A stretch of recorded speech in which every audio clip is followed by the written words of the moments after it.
was a free download, I think sometime last year. I can't remember exactly. And also I apologize for my abrupt ending to that last game. I didn't stop the broadcast. Apparently an error occurred in the fucking game or some shit. Well, I see you dug up the original movie poster. Oh boy, that takes me back. Wait, whose volume does that control?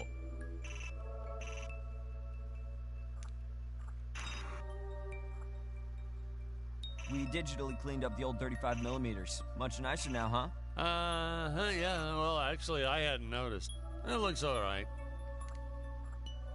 I can never figure out all these DVD options. I tell you, watching movies has become complicated. The pause button, I know that one. Alright, we're gonna start the commentary track now.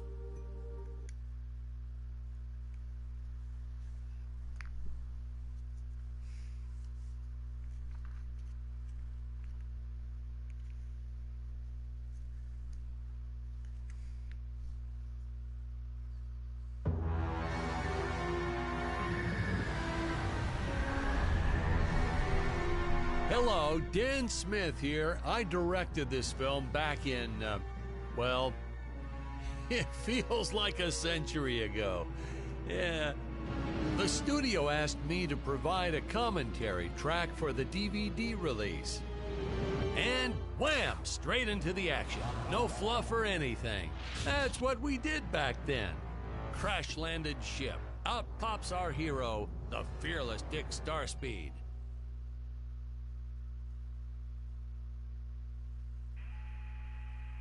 What kind of fucking... The ship's velociter reactor is damaged. I believe that I am stranded on an alien planet.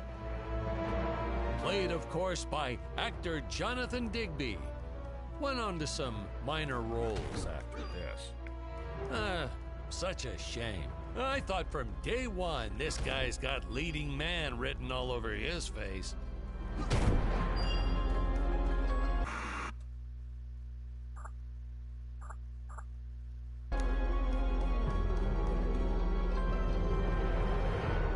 Greetings, citizens of Gravoria. I am Dick Starspeed, and I come in peace. Probably shouldn't have had Dick draw his weapon when he was talking about peace. Well, maybe one day we'll go back and CG it into a sandwich or something instead. Ha! Just kidding. And this is what people pay to see. A no-name middle-aged B-list actor duking it out with stuntmen in costumes. Such stunning choreography. Now the extras in those robot suits really knew how to take a punch. Oh, literally. I told Jonathan not to hold back. Give it all to him. Kick him in the nuts and bolts. Holy smokes!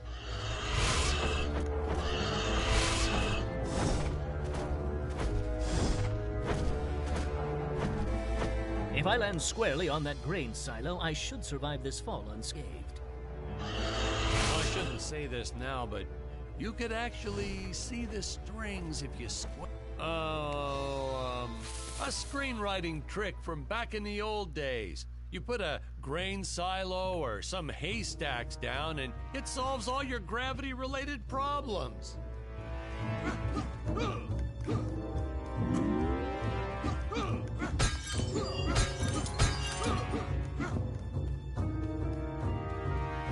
What about with dinos in your fucking It movies? appears some of my equipment was lost when my ship was shot down. But what luck! This high-tech scanner reports that my ray gun is nearby.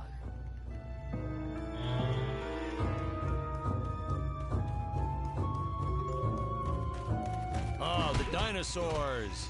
You just don't see quality stop motion like this anymore, do you?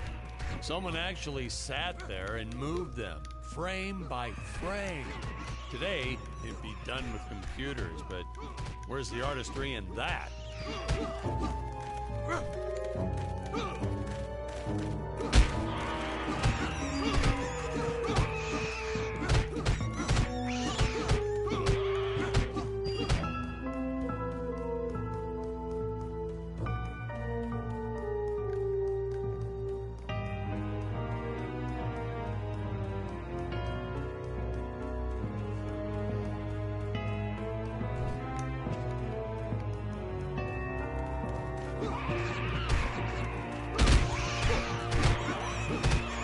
Now, if the trees here look a little plastic, well, it's because they are.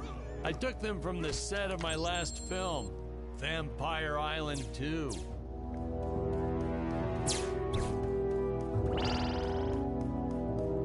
We got our fair share of nasty letters from scientists complaining about our portrayal of the dinosaurs. Was news to me. Apparently, these stegosauruses weren't meat eaters. Must have preferred shellfish or something.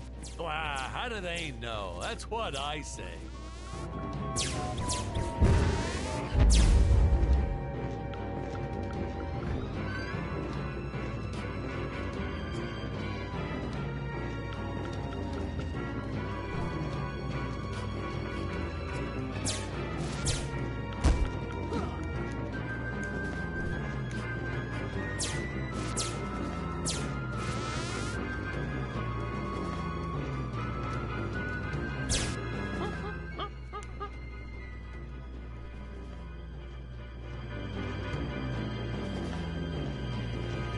As usual, the local population is defenseless. That's where our hero steps in and saves the day.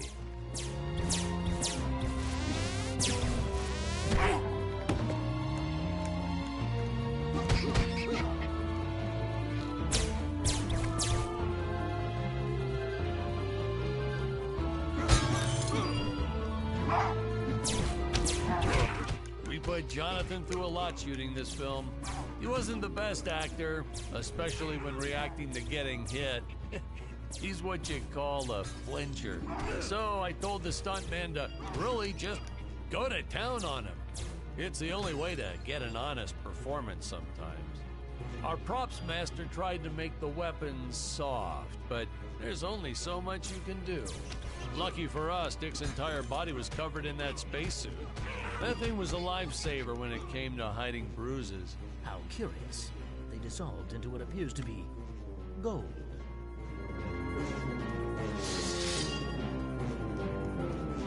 You'll notice the gold disappears when Dick touches it. We had a deleted scene that explained he's actually teleporting it back to his ship. It's funny, no one ever questioned how Dick was able to walk around with an infinite amount of gold on him.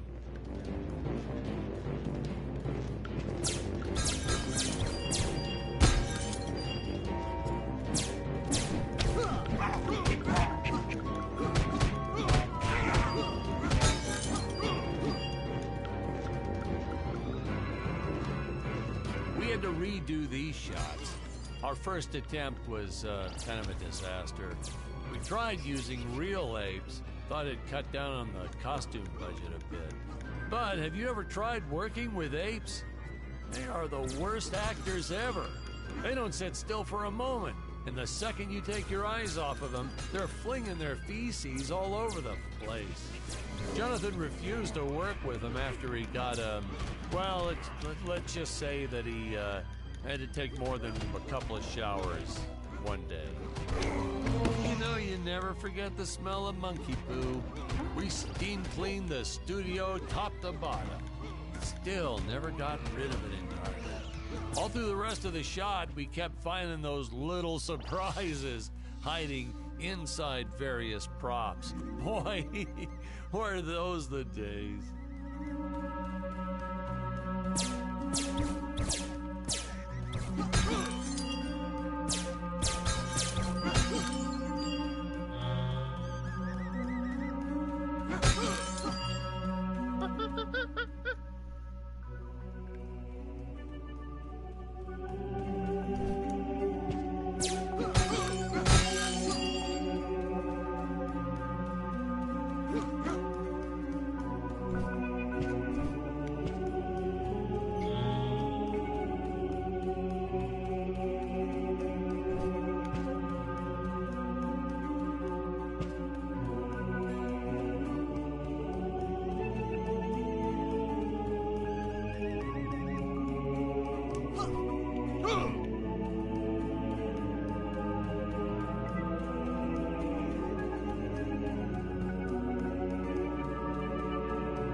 all I gotta say is the guy who's commentating does not seem like he should have been a director.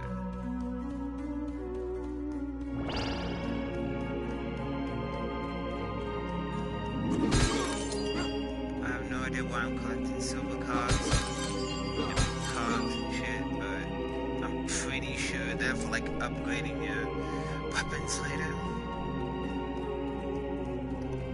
Or not pretty sure, I'm kind of sure.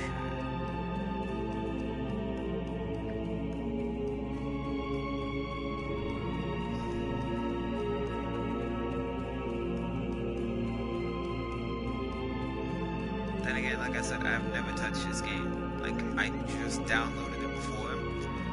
Well, I tried downloading it before, but that was back before I got my internet back, and it was absolute horrid. Like, it would not fully download, so I had to delete it and keep it in my library on my PS4 until I actually got my internet back until I got my internet back, then I could download it again.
Wait, taking this place as a sequence? What the fuck?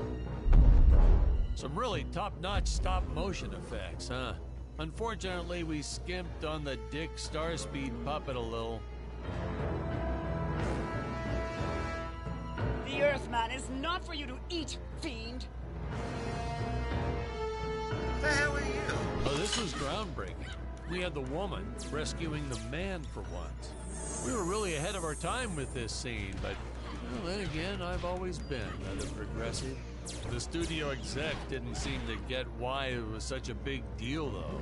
Sorry, we don't see this as anything unusual. Ha! Of course! It's unusual! A woman would never save the man. It just doesn't happen. Not in the movies, not in real life. I don't know why we didn't get more recognition for this scene. Well, I guess I was just a little too ahead of my time.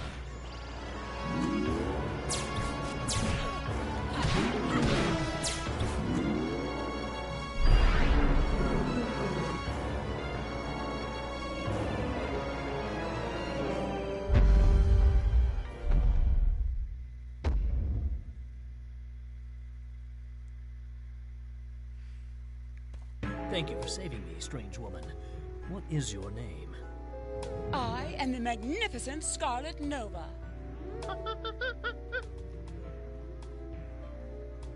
Do not question my motives. Just be happy that you are still alive. I must speak with my father at once. I shall teleport to his chambers.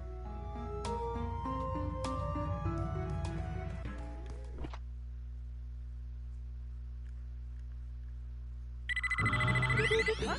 Where is this place? This is not my father's chambers. You have disobeyed me for the final time, Scarlet. Enjoy an eternity in the Tower of Eternal Solitude. for all eternity. I don't think this part was fully thought The out. old fool did not notice I am wearing my jetpack. Booster usage. Jump. Wait. Wait. Use booster. Survive deadly fall. What the fuck?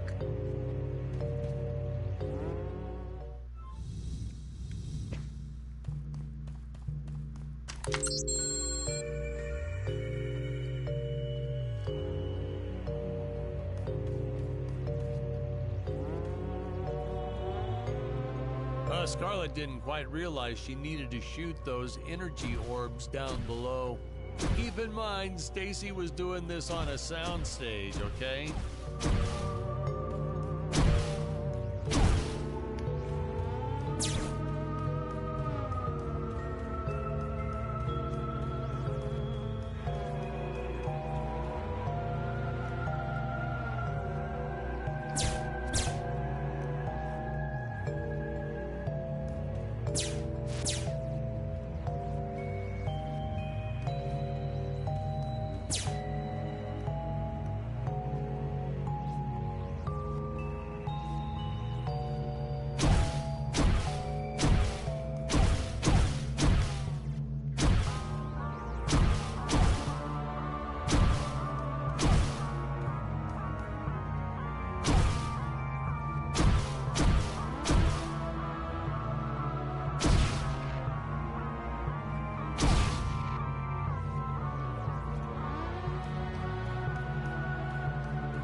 The energy imps. Such a neat effect. We had to paint each movement frame by frame and superimpose it into live footage. We were pulling all-nighters for weeks. Well, when I said we, I meant the artists. I'm pretty much useless if I don't get a solid 10 hours a night. But they were at it forever. They had to redo it all because I accidentally told them red instead of blue the first time. Artists. You're a horrible director, fool.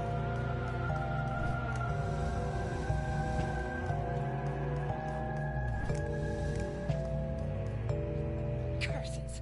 My father revoked my access to the teleport terminals. I shall only be able to utilize the ones I activate manually.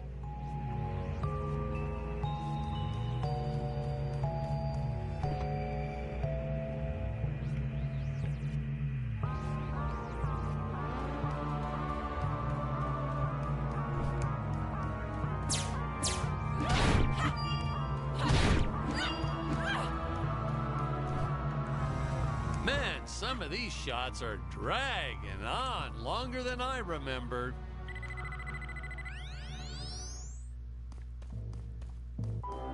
Ah, I knew you would return. Puny Earthman, you shall help me overthrow the Emperor. Why would you turn against your own father? How do I know I can trust you?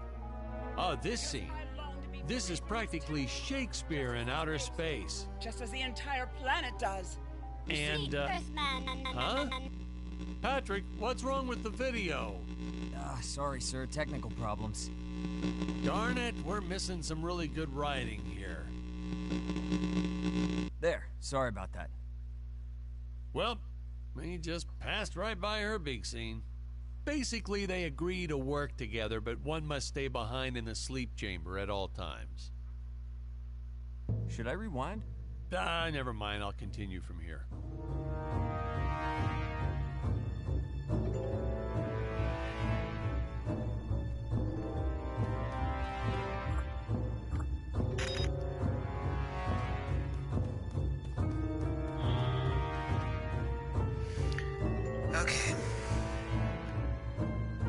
just gonna end this here because I really want to get back to DC Online. So I'll see you guys in a bit.